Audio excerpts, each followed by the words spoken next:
Look what I got out. Look at it, it's done. Not completely finished. There's a couple things still need to be done. We're gonna take a crack shot at it, and we're doing it now because I just can't wait anymore. I wanna see what it does, so let's see what it does.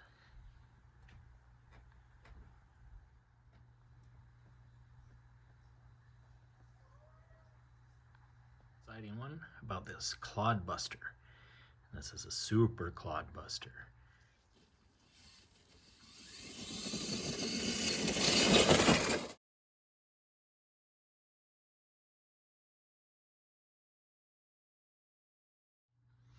Okay, so let's talk about the Clodbuster here.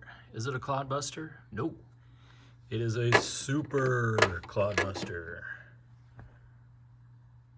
All right, let's look at this body. This is pretty cool. But for a long bed, it seems more like a short box stance. 4-wheel steering, and this is the one that's gonna go on there. This is body. Let me show you what's lift it up here. See how that's not right? This one's really tall, that one's really short, so I need a back one to put in the front. Paint job, fire, lots of layers, lots of time. But what do you think about that? Okay, so let me know in the comments what you think about this little part for the hood scoop to go on. Yeah? That give it a little more attitude, you think? I think so. A good distraction. Put a little more flames on the front. Not much, just a bit. That'd be pretty cool. I wanted to use these, but I would have had to make a whole new bracket to go across, or weaken it by putting posts in. I didn't want to do that. Pull this off, and I'll shape that. So that was the headlights there. Then I painted this down here, just kind of a quickie deal, so it's not all blue. But if you listen to the song from Ghost Rider from the Rollins band, that he has blue hair. So that kind of was the inspiration behind this. But I want to black that out a bit. Maybe a different bumper, I'm not sure. Yeah, I think I want a different bumper. Maybe turn this off just a little bit, tear it off down in there, turn these corners. That'll look cool, and finish off the paint job. And the rims, what do you think would go good with this? Red, orange, man, I don't know. Chrome? No. Black. Ooh, maybe like a gray, almost like a dark charcoal. That'll work. All this stuff in here needs to go in. We're gonna do dual steering. This is everything that came with it here. This had to be mounted onto the side, the switch, because it doesn't fit this hole or this hole unless you make a custom mount. So I figured I'll sticky tape on here, and then we'll put this one back here. We got a 4-channel we're gonna use, so we're gonna add steering hopefully. But look where that steering is down in there.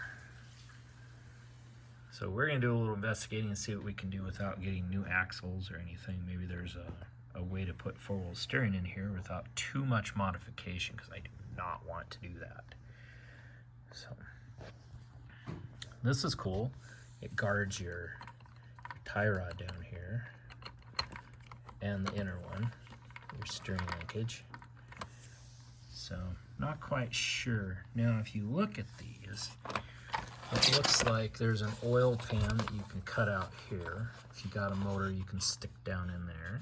You have this here, which it looks like something you can do for a steering circle. Let's see. Cut that out, put that on it.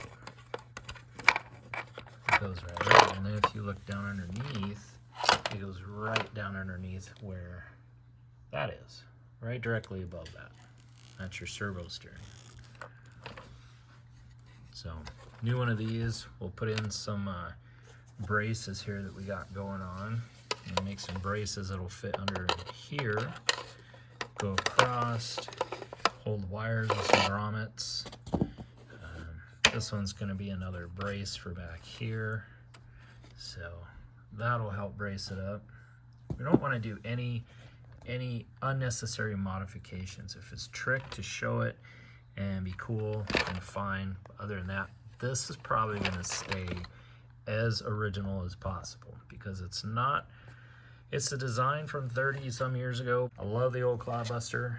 It was in all the magazines, the Tower Hobby, stuff like this. So as a kid, you know, I was like 15, and oh boy, everybody wanted one of those.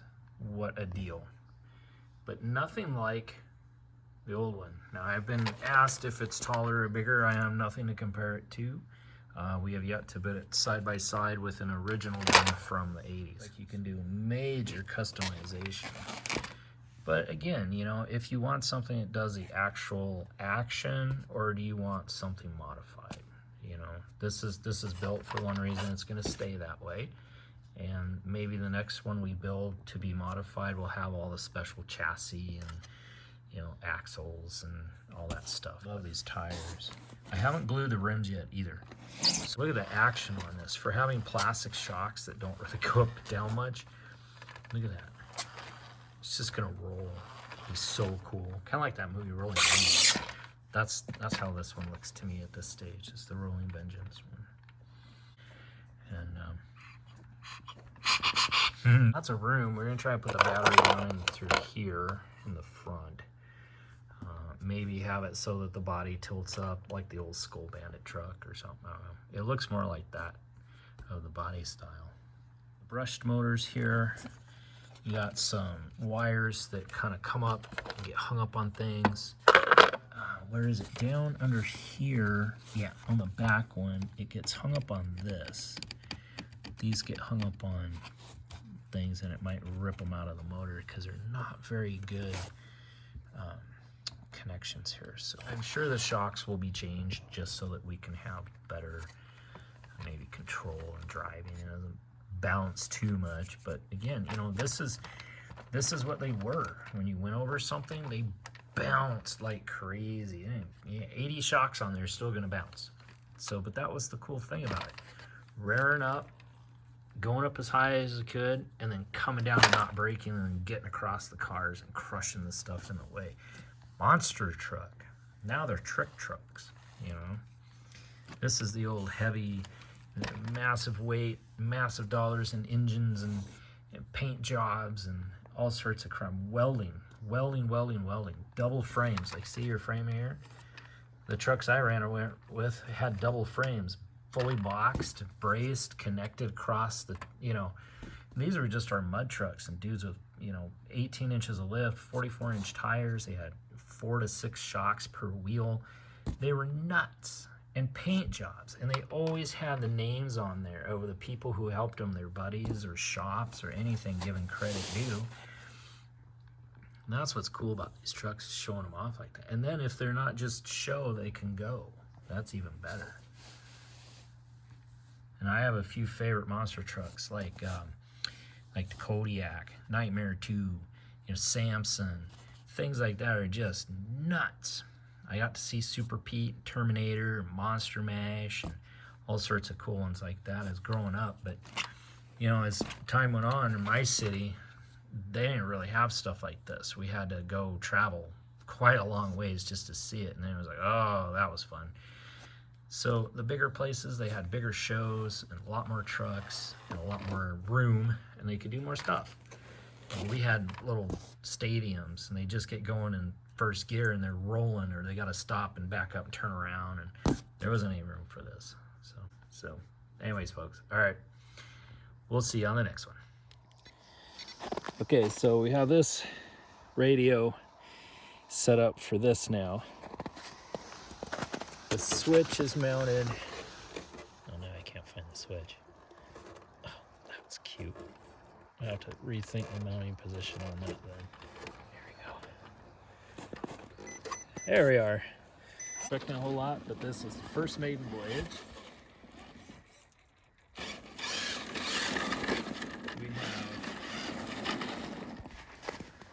We have normal suspension, stock as a rock.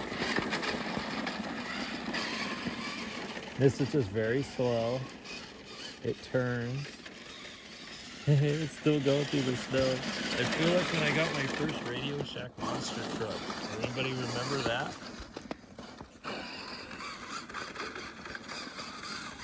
Oh, 4x over some stuff. Oh yeah, look at that.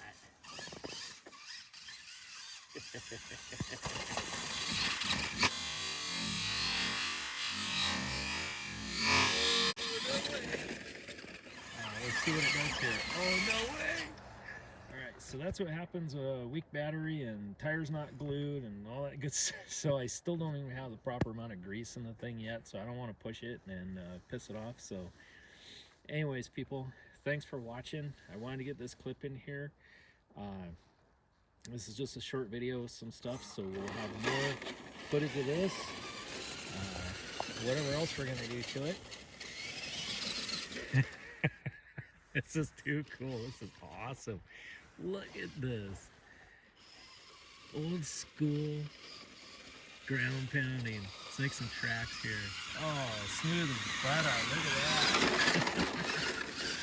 So I know this is not the right amount of power for it, so we'll get a good running pack in here and get some more runs. Oh, watch this. Ooh, ooh, ooh, ooh, ooh, ooh, ooh, ooh, ooh, look at that.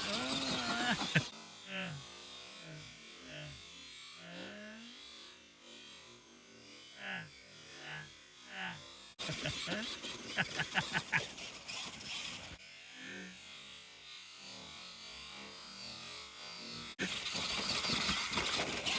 That's just a little weakness here. A different driver. Her first time. My first time. Never had a quad before. This is freaking cool. Uh-oh. I think she likes this one too, folks. Look at this.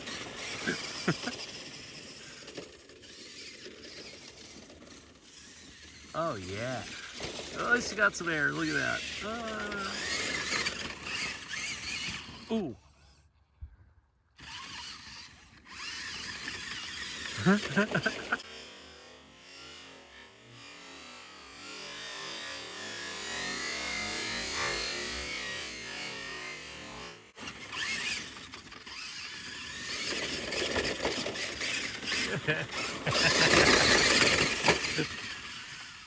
And off in the Never Never Land.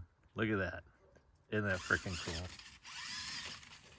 So it doesn't have the best of steering yet. So tweaking and tuning and seeing what's going to happen now. But I've been telling you it's been coming. And, you know, we went through the build together and first voyage.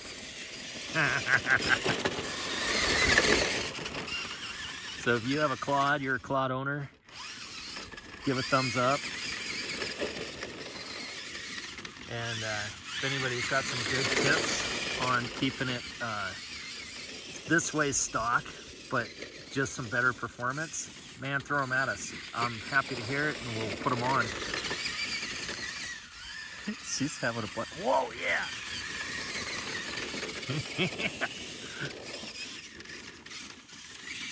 It's just a weak 3S back.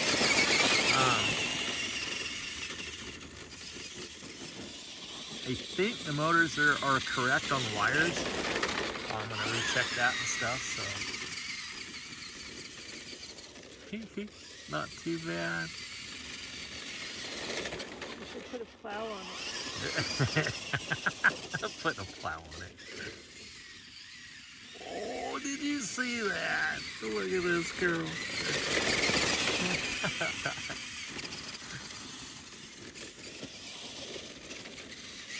And we definitely want to put twin servos in it too. And probably some more powerful motors. And that's about it. Maybe some shocks. And some stabilizers because the body tweaks and is real weak in that area. But other than that, holy smokes. What a fun little truck. Well, there you go, folks. First time Clodbuster owner. Wanted one since I was a teenager. The damn things came out and everybody else had one, but me, I was so mad. Oh, yeah.